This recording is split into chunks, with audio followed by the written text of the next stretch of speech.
I am seeing habits that investors just don't have that I think they really need to, and tactics and tricks that traders have.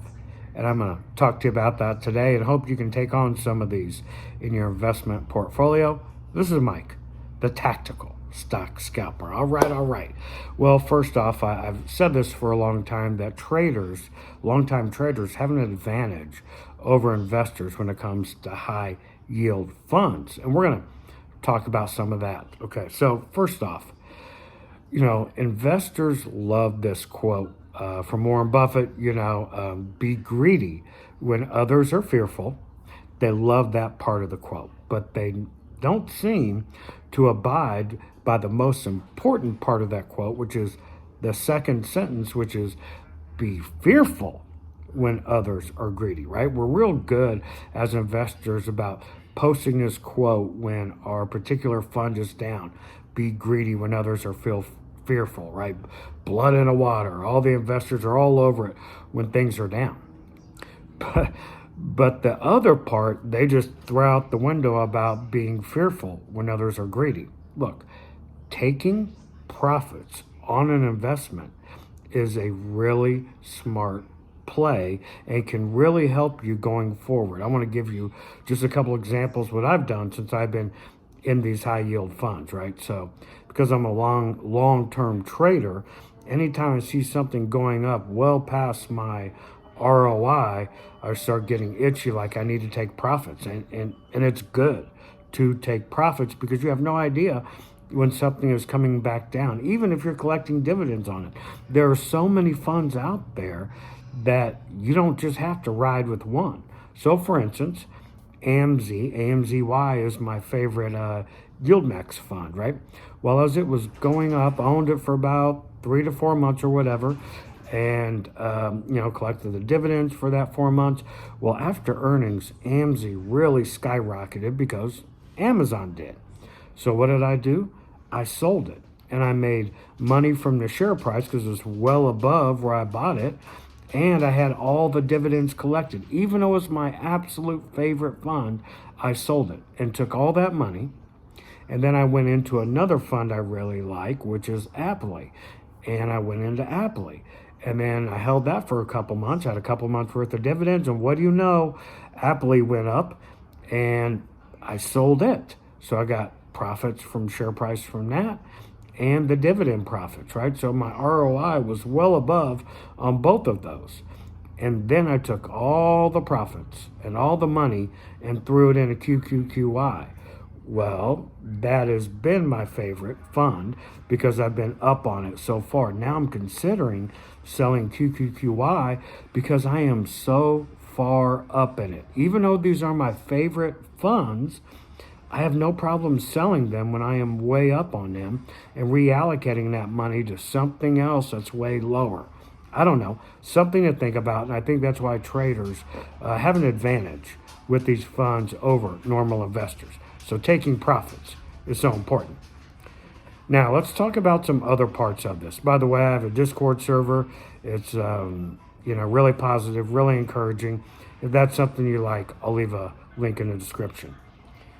Selling when the underlying no longer fits your needs, right? And holding a losing position can really hurt your account. And I know we're making dividends on a position that's going down, down, and down, and you continue to DCA into that, which is fine, right? Continue to make the dividends, but there comes a point that the share price loss, and even with the dividends, you're just like, man, there's so many better opportunities out there. There's nothing wrong with cutting a loser at all. Nothing wrong with changing your mind on something. That's what a good investor or trader does. If something no longer fits their criteria, they cut it, particularly a trader, right? We cut it, and we're ruthless with our cuts. So for instance, I made a video on Tesla on how to get out of it if you want to.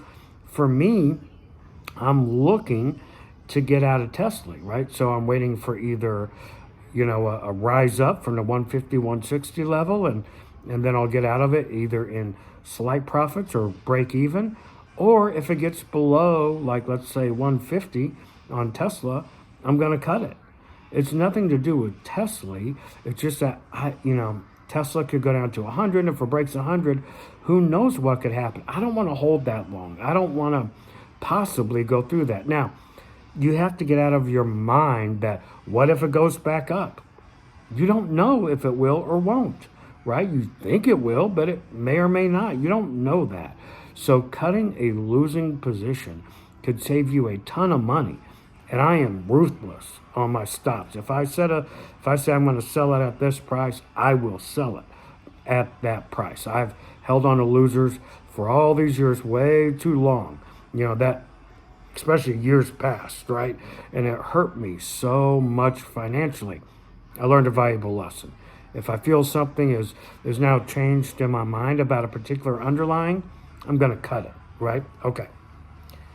Now here's the kind of the hitch that people get tied up with. Well, as the position's going down, you are still making income, and that leads in to the decision. Should you cut it? Should you not cut it? Because at least you're making income. Guys, there are so many funds that are paying income that the underlyings are in really healthy, great shape, right? So it makes sense to move to something that is healthy for me. It's not financial advice. I'm just saying. For me, it makes sense to move something that is healthy. So I have a line in the sand on Tesla and Tesla. And if it reaches that line in the sand, I'm out. Okay. If you sell, you have to stick to your plan.